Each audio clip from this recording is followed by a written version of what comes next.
Okay, there's more for you guys to start thinking. How the hell do you handle rejection in a relationship, or just rejection in general? Pause and think about that. How do you handle rejection? Are you the type that steps forward? Meaning, if I'm rejected, oh, no, no, no, you're the first one to make the move. You're the first one to try to reconnect. So you're moving forward to the partner. Now, are you the type of person that withdraws, that goes into themselves? I want to be left alone. Go into your mind. You go into your emotions because you're trying to feel, well, how do I feel about this? I'm kind of pissed right now, but you're kind of mulling it over, and it takes a little bit longer. It takes a little bit longer. I know you are already. I know my friend very well. I'm honored. I Hey. know. So that alone will start giving you the qualifiers of the type of individual that you are. So if you know at least how do you handle there's three other major factors. But how do you handle rejection? At least you know when I do something that my partner feels rejected, and they're the type of person that tends to be forward and more in tune with their body. They're more emotional in the sense that they really feel things right away. They don't process as much. Then you should be cognizant in the relationship if you're the other type of person. Okay, I should make some time during the week to find some connective time. It's not my natural state, but make some time to find some connection. Because if you don't do that consistently, they will keep feeling rejected. What happens when you reject somebody? They start looking somewhere else. Make sense? Because they need that connection. They thrive on that connection. If you're the other person, so now I'm the person that likes to connect, and say Anna is the other person. Okay. So she feels rejected. What am I going to do? What I need to know about Anna is I need to give her space. I need to give her time to integrate.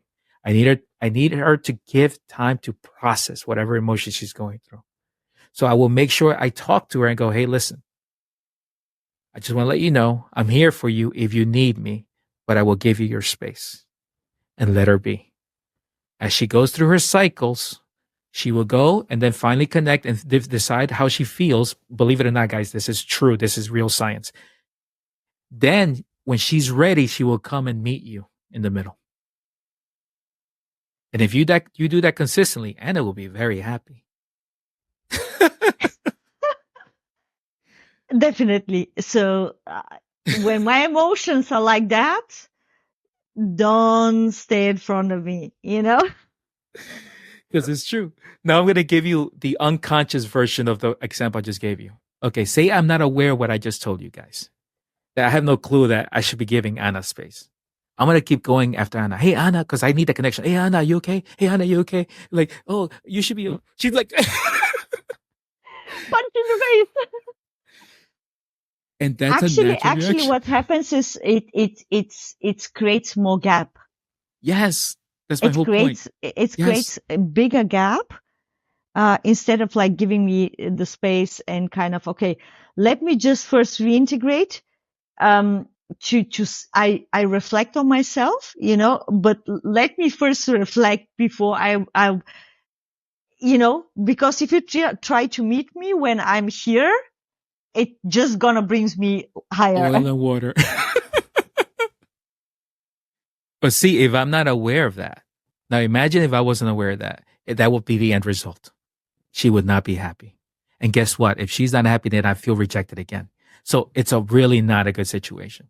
So if the more you understand yourself and the more you understand your partner, you understand exactly, okay, what is the time to talk to them? Even communication is important, which we're going to discuss later, but also when to communicate, when to be you 100% and when to scale back you, maybe 20, 30, 50%.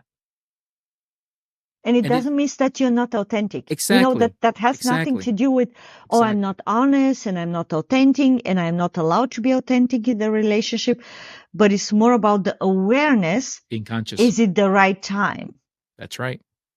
That's all it is. Timing is everything. And like you give the example, if you're like the one who need this connection, and I'm pissed and I'm not aware that you're disconnection person. So that means I just stay on mine. I'm like, okay, I'm just holding my connection to you back. No, no, I'm not giving it. No, I'm not giving it. What is the result? Creates more gap. That's right. More hurt feelings, more distance. Absolutely. Thanks for watching. Click on one of the videos below and don't forget to like and subscribe.